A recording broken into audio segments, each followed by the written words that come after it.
السلام علیکم ناظرین، میں ہوں ڈاکٹر محمد عارف صدیقی اور آپ دیکھ رہے ہیں ریئل فیس میڈیا۔ ناظرین، اسرائیل کے وزیر اعظم بنجمن نیتن یاہو اور ان کی مخلوط حکومت نے جولائی 2020 سے مقبوضہ فلسطینی مغربی کنارے بشمول وادی اردن کے ایک بڑے حصے کے باقاعدہ انضمام کا اعلان کر دیا ہے۔ یہ حصہ مغربی کنارے کا تقریباً 30% بنتا ہے۔ اس حوالے سے قابض ریاست کو عالمی قوانین اور فلسطینی عوام کے جذبات کا ذرا بھی خیال نہیں، کیونکہ اس کو یقین ہے کہ ہمیشہ کی طرح امریکہ اس کی پشت پر کھڑا ہوگا، جو ماضی کی طرح اس بار بھی مخالفت میں آنے والی کسی بھی قرارداد کو ویٹو کر دے گا۔ اسرائیل کی موجودہ ہلہ شیری میں خاطر خواہ اضافہ امریکی صدر ڈونلڈ ٹرمپ کے آنے کے بعد ہوا ہے۔ امریکی سفارت خانے نے تل ابیب سے یروشلم منتقلی اور جنوری میں ہونے والے ٹرمپ امن معاہدہ، جس کو صدی کا معاہدہ بھی کہا جاتا ہے، اس کے بعد تو کسی آزاد خود مختار فلسطینی ریاست کا خواب مجھے نہیں لگتا کہ کبھی شرمندہ تعبیر ہو سکے۔ مذکورہ معاہدے پر مکمل عمل درآمد کی صورت میں فلسطینی ریاست کی حیثیت محض اسرائیل کی ایک کالونی، ایک طفیلی ریاست کی سی ہوگی۔ ماہرین سیاسیات اور مقبوضہ فلسطینی ریاست سے مخلص سیاستدانوں کو اس سچائی کا ادراک ایک عرصے سے ہے کہ دہائیوں سے چلے آتے اس تنازع کا کوئی قابل گفت و شنید حل نہیں ہے۔ کوئی امن معاہدہ اسرائیل کے توسیع پسندانہ عزائم کے آگے بند نہیں باندھ سکتا، جس کے ذریعے وہ پورے فلسطینی خطے کو ہڑپ کر کے اپنی خود مختاری چاہتا ہے، جو مذہبی اور فوجی دفاعی حکمت عملی دونوں لحاظ سے اسرائیل کے لیے ضروری ہے۔ اس کے باوجود یہ سوال سر اٹھائے کھڑے ہیں کہ فلسطینی عوام کا مستقبل کیا ہوگا؟ قابض اسرائیلی ریاست اور بچی کھچی فلسطینی ریاست کے مابین تعلقات کس نوعیت کے ہوں گے؟ اور سب سے بڑھ کر یہ کہ اس انتشار زدہ خطے میں استحکام آنے کا کوئی امکان ہے یا نہیں؟ اگرچہ یہ حقیقت ہے کہ ایک عرصہ ہوا عرب ممالک کی اکثریت نے فلسطین کو اس کے حال پر چھوڑ دیا ہے، لیکن حالیہ دنوں میں اسرائیل کے جارحانہ اقدامات کے نتیجے میں اردن کی طرف سے سخت رد عمل دیکھنے میں آیا ہے۔ اس نے خبردار کیا ہے کہ اگر ایسا ہوا تو وہ امن معاہدہ 1994 سے منہ موڑ لے گا، جس کا لازمی نتیجہ ایک نئے انتشار کو دعوت دینا ہے۔ دوسری طرف مصر، جس کا اسرائیل کے ساتھ مارچ 1979 کا امن معاہدہ ہے، اس نے بھی ابھی تک کوئی واضح موقف نہیں دیا، لیکن یہاں بھی معاہدے کے ٹوٹنے کو خارج از امکان قرار نہیں دیا جا سکتا۔ اس صورت میں اپنے ہمسایہ ممالک سے تعلقات کی خرابی اسرائیل کو حفاظتی نقطہ نظر سے خطرے سے دوچار کر سکتی ہے۔ سرحدوں پر بحرانی کیفیت کا پیدا ہونا اور حماس، جو اسرائیل کے لیے ہمیشہ سے درد سر ہے، اس کے ساتھ مصر کی مدد سے کیے جانے والے مذاکرات میں تعطل کا آنا بھی ممکنات میں سے ہے۔ عرب ممالک کی طرف سے عدم اطمینان اور بے چینی کا مظاہرہ بھی دیکھنے کو ملے گا، مگر صہیونی ریاست اسرائیل کو یقین کامل ہے کہ یہ بے چینی اور بے قراری زیادہ دیر قائم نہیں رہے گی اور عرب ممالک جلد ہی اپنے سابقہ موقف کی طرف لوٹ جائیں گے۔ معاملات سے صرف نظر کرتے ہوئے اپنی توجہ دوبارہ اسرائیل کے ساتھ چلے آتے معاشی تعلقات پر مذکور کر لیں گے، اور یہی عرب ممالک سے توقع ہے۔ دوسری جانب یورپی یونین، جس کا عالمی معاملات میں کردار مسلمہ ہے، اس نے خطے کی صورتحال پر تشویش کا اظہار کیا ہے۔ جوزف بوریل، جو یورپی یونین کے نمائندہ برائے خارجہ دفاعی امور ہیں، انہوں نے واشگاف الفاظ میں اعلان کر رکھا ہے کہ انضمام کے اس فیصلے کو 27 رکن ممالک کی حمایت حاصل نہیں ہے، اور انہوں نے اسرائیل پر زور دیا ہے کہ وہ عالمی قوانین کی پاسداری کرے۔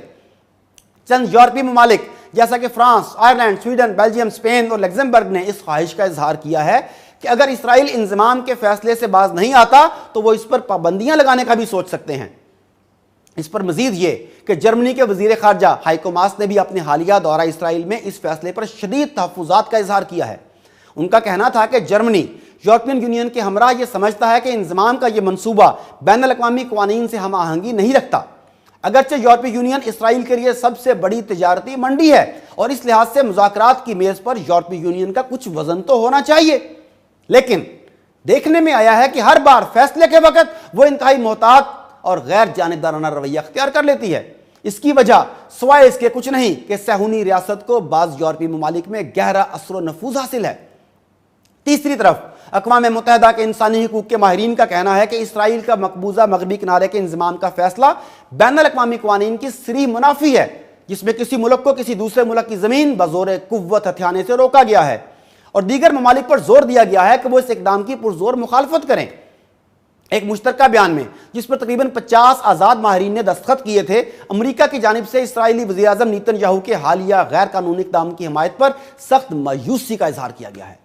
بیان میں کہا گیا ہے کہ مقبوضہ علاقے کا انضمام اقوام متحدہ کے منشور اور جنیوا کنونشنز کی صریح خلاف ورزی ہے، اور اس بنیادی اصول کے خلاف ہے جس کی توثیق اقوام متحدہ کی سلامتی کونسل اور جنرل اسمبلی کئی دفعہ کر چکے ہیں کہ زمین کے کسی ٹکڑے کا بزور قوت یا بذریعہ جنگ ہتھیانا ناقابل قبول ہے۔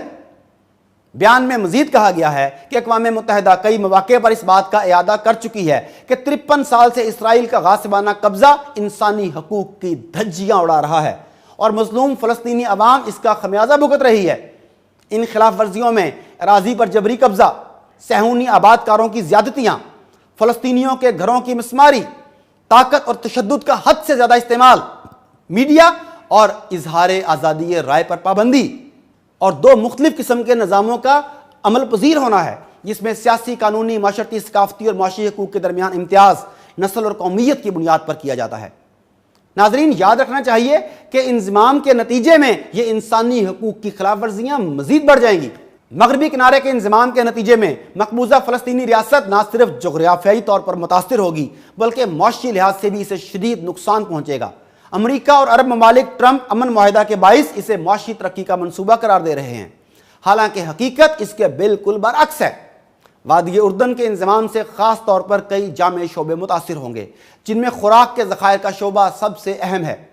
فلسطینی ماہر معاشیات عمر شعبان کا کہنا ہے کہ وادی اردن دسترس سے نکل جانے سے فلسطینی معیشت بری طرح متاثر ہوگی۔ اسرائیل زیادہ سے زیادہ اراضی کو اپنے قبضے میں کرنا چاہتا ہے تاکہ ان جگہوں کے وسائل پر براہ راست اس کا قبضہ ہو جائے۔ اس کے نتیجے میں فلسطینی معیشت پر مرتب ہونے والے منفی مالی مضمرات کا اندازہ لگانا مشکل نہیں۔ فلسطینی تجارت بالکل تباہ ہو کر رہ جائے گی۔ جب تمام تجارتی اور کاروباری مراکز پر صہیونی ریاست کا قبضہ ہوگا تو اور کیا ہو سکے گا؟ ایک دوسرے ماہر معاشیات ڈاکٹر معین رجب کا کہنا ہے کہ مغربی کنارے کے انضمام سے فلسطینی قوم زراعت، معدنیات اور دیگر قومی وسائل سے یکسر محروم رہ جائے گی۔ خدا نہ خواستہ انضمام ہوتا ہے تو فلسطینی ایک مرتبہ پھر ہجرت پر مجبور ہوں گے، جبکہ فلسطینی حکومت کا خزانہ یکسر خالی ہو جائے گا۔ ناظرین، بہر صورت یہ طے ہے کہ بنجمن نیتن یاہو کی یہ ممکنہ ظالمانہ کارروائی امریکی آشیرواد کے بغیر ممکن نہیں۔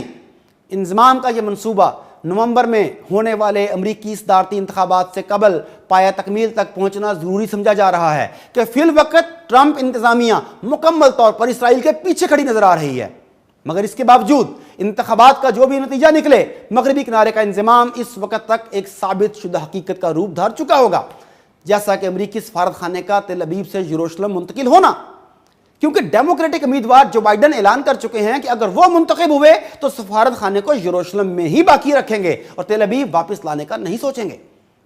مطلب ڈیموکریٹک پارٹی کے بعض حلقوں کی نکتہ چینی کے باوجود اس معاملے میں جو بائیڈن ٹرمپ انتظامیہ کی پیروی کرتا نظر آتا ہے کہ وہ اس انضمام کی مخالفت نہیں کرے گا۔